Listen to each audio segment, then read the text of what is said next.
They warned everyone never to answer the voice that called from the dark. But the night it whispered, someone answered. And that's when everything changed.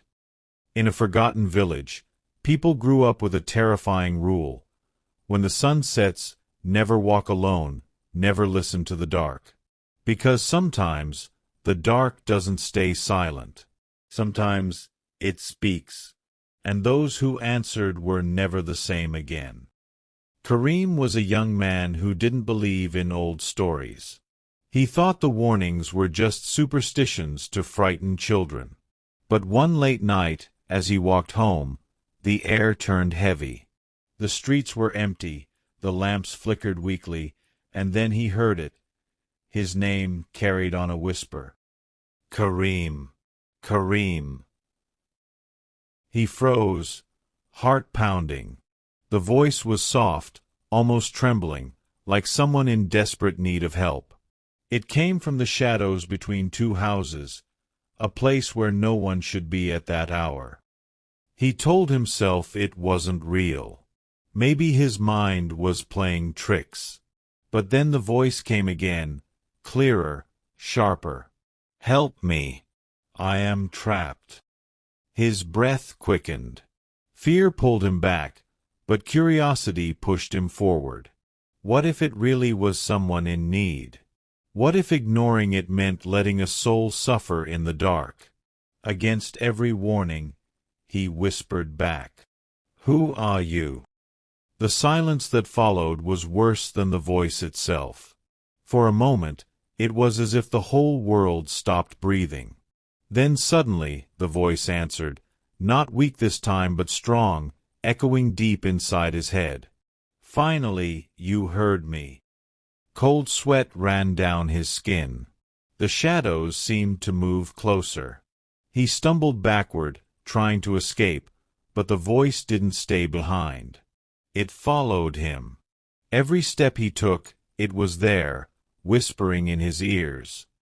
That night, Karim couldn't sleep. Even in the safety of his room, the voice lingered. It spoke through the walls, through the silence, through his very thoughts. It said things no human should know. It called his name again and again until he covered his ears and cried out for it to stop. But the voice only laughed. Days passed, and Karim began to change. His eyes grew hollow, his words faded into silence. He no longer ate, no longer prayed, only sat staring at the corner of the room, lips moving as if answering someone no one else could hear.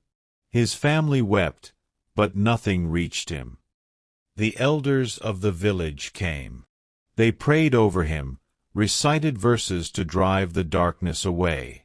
For a moment, he screamed, fighting against invisible chains, but then he laughed. A laugh that didn't sound like his own. And the elders knew it was too late. They revealed the truth. The voice Karim had answered was never human. It was ancient, older than the village itself, a darkness that roamed searching for the curious, the weak, the ones who dared to listen. That's why it was forbidden. Once answered, it never let go. On the seventh night, Karim was gone. His bed empty, the door wide open, no footprints, no sign of where he went. But the people of the village said they still heard him. At night, if you walked too close to the shadows, you could hear him calling, not as a victim anymore, but as part of the voice itself. Now the whisper was stronger, calling new names, tempting new hearts to answer. And so the warning remains. Never answer the voice that calls from the dark. Never. Because once you do, the dark will never stop calling you. They called it forbidden for a reason. The voice they called forbidden is still out there, waiting in the silence, searching for the next person curious enough to answer. Maybe tonight, maybe tomorrow, it will whisper again. And if you hear it, will you be strong enough to ignore it?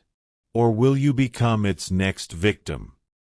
Stories like these remind us that the world is full of mysteries, some that warn us, some that guide us, and some that tempt us into danger. If this story kept you watching to the very end, don't just stop here. Subscribe now, because there are many more hidden truths, forbidden secrets, and chilling stories waiting to be told. Together, let's uncover them one by one, before the darkness finds us first.